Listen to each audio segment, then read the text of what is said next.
Today I want to present about Tibetan manuscript at the National Library of Indonesia. It is a provenance research. So in the beginning, I've read in the National Library of Indonesia catalog, and I found that there are Tibetan manuscript in Indonesia, and I feel surprised because as far as I know, Tibet and Indonesia is not related a lot, except from Atisa or Sriwijaya. So the Tibetan manuscript is stored in chest 103. The chest 103 is a collection of East Asian manuscript. The collection comprised 10 manuscripts in East Asian language, Tibetan, Siamese, and Chinese. And based on the numbering, there are number 1 until 19. It is assumed that additional manuscript once formed part of this collection, but are now either lost or misplaced because there are only 10 manuscripts, but the numbering is until 19. So it consists of 2 Tibetan wood block prints, and 7 are Chinese paper scrolls. One is a Siamese manuscript, presumed to be in the Thai language. None of this manuscript has yet been microfilmed.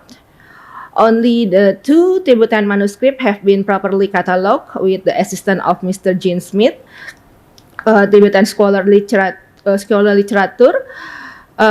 who served in Jakarta in early 1990s as the head representative of Library of Congress, United States. So the first one of Tibetan manuscript is Asta Sahasrika Prachada Paramita.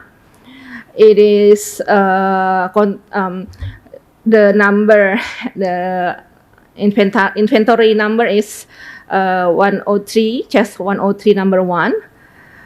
This is the text is complete, comprising 462 folios and written on mulberry paper. And this is the illustration of the manuscript. In the left is Sakyamuni, and I think in the right is Avalokiteswara. Correct me if I'm wrong.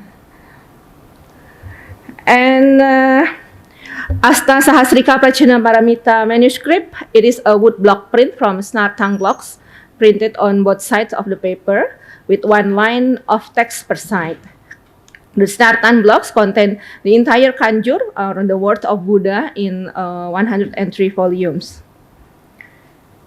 Snartan blocks refers to the wooden printing blocks originating from Snartang Monastery, used to produce sacred scriptures in the standardized Tibetan format.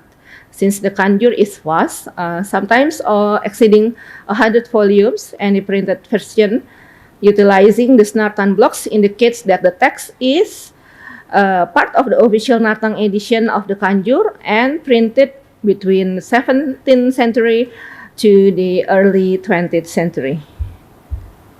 So this is the first manuscript. And the second, the inventory number is 103, number 2. There are 2 manuscript. The first one is Klubum manuscript, consists of the Karpo, Krabo, and Nakpo. And the other one is Yanakskak Lokchas. I don't know how to spell it. That's by Zung.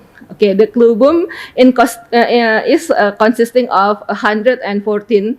There are 3 Klubum the Karpo, consisting of 114, Krabo consisting of 318 folios, and Nakpo consisting of 316 folios. They are printed from the Takbanpun Soling blocks, double-sided, recto verso, with 1 line per side. And Yanakskak Lok Chache Baisung consists of 6 folios. Maybe it is printed from the Snartan blocks, same as Asta Sahasrika, double-sided, recto verso with 1 line per side.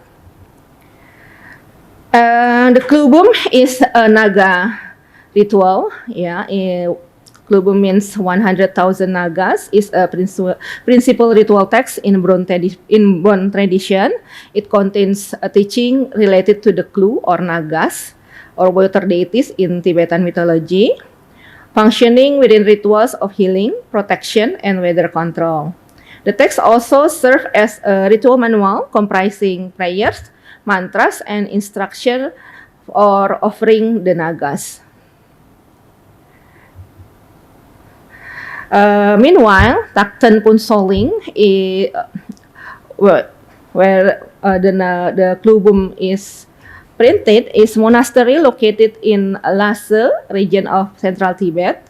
The name of monastery or Dharma printing house known for producing religious manuscript through the technique of woodblock printing, a method widely used in Tibet from the 14th to the 20th century. And the second manuscript, Gyanak Kaklong Che Jawezung, is the text forms the full section of a Mnomang, anthology of sutras, consisting of a total 6 folios. The Gyanak Kaklong Che Jawezung is the Chinese ritual reflecting disaster. It is a Tibetan daily folk ritual to avoid disaster. It is likely coming from the Chinese, but adopted in both Tibetan Buddhist and the Bon tradition. So those are three Tibetan manuscripts stored in National Library of Indonesia. And now I want to tell you about the history of manuscript in National Library, because the research of this paper is provenance research. The collection of ancient manuscript in National Library of Indonesia originated from collection of Batavia's Genootschap van Kunsten en Wetenschappen, which was established in 1778. It's a kind of education institution founded by the Dutch colonial. During the later colonial period, it became the Koninklijk Batavia's Genootschap. It is still the same education institution, and many of collection consists of inscription, manuscript, and other artifacts were catalogued by Dutch Orientalists. After independence, the collection was transferred to Indonesian government and stored at National Museum in a system of chests, including chest 103, which is storing the Tibetan East Asian manuscript, as I mentioned before. And in 1980, the ancient manuscripts were moved to National Library of Indonesia.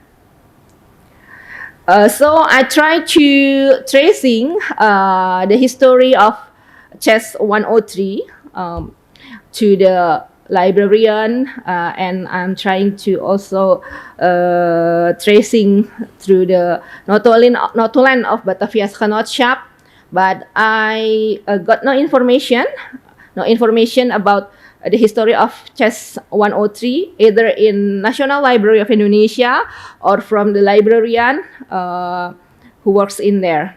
But one for sure, the chest 103 is Dutch collection. It is indicated by a Dutch language label on the chest 103.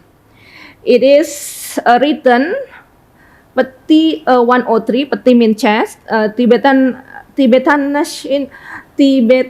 Nashi text, hot block drag. It means that Tibetan manuscript wood block text.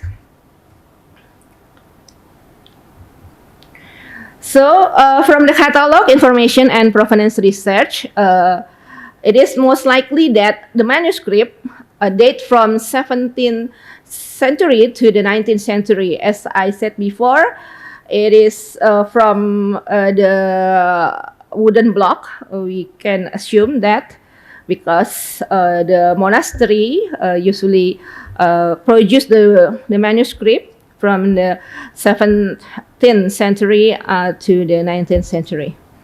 And there are no historical records regarding relation between Indonesian archipelago and Tibet in the 17th to the 19th century. The direct connection between Indonesia and Tibet was through Tissa Dipangkara, who traveled and studied in Sriwijaya around early 11th century, and he went to Tibet after that and become a guru in Tibet. So the direct connection is only happened between it's only happened in 11th century between Indonesia and Tibet. The Batavia's Genootschap van Kunsten en Wetenschappen acquired ancient Nusantara manuscript and other manuscript through gift from local nobles, purchased from European collectors, colonial expedition, and exchange with other library. These manuscripts were then cataloged by Dutch Orientalists, making Batavia's Genootschap a major center for Southeast Asian manuscript in the 19th century. And I'm trying to trace the history of Tibetan manuscript, this manuscript, with keyword Tibet, Tibetan, Tibetansis, and Tibetans in Notulen of Batavia's Genootschap and in Tijdschrift Batavia's Genootschap. Tijdschrift is a journal of Batavia's Genootschap. But I only found notes of book on Tibet, like Buddhism of Tibet, and then the work of Brandes about Lamais rituals showing interest in Tibet, and the articles in Tijdschrift Batavia's Genootschap showing about Tibetan culture and religion. But of how is the history of how is the Tibetan manuscript is stored in National Library of Indonesia is not found yet. So it seems that Batavia's Genootschap shows scholarly interest in Tibet, recording books, studies on Lamais rituals in a publication. While their catalog include another Asian manuscript, there is no direct evidence of Tibetan manuscript in the collection, and any such materials may have been moved or remain undocumented. So the conclusion about this provenance research that the Tibetan manuscript in National Library of Indonesia do not indicate a direct connection between Indonesia and Tibet, since this Tibetan manuscript is produced around 17th till 19th century, and there is no evidence until now showing the relation between Tibet and Indonesia in those centuries. Most likely, this Tibetan manuscript originated from Batavia's Genootschap, Van Kunsten and Wetenschappen collection. Maybe it is they are purchased from European collectors, colonial expedition, and exchange with other libraries. But the investigation to the Notulen, Batavia's Genootschap, and Tijdschrift of Batavia's Genootschap provides no information regarding the ownership of this manuscript or how they became part of the Batavia's Genootschap collection. So this is the set conclusion. Okay, that's all. This is the end of my presentation. Thank you very much.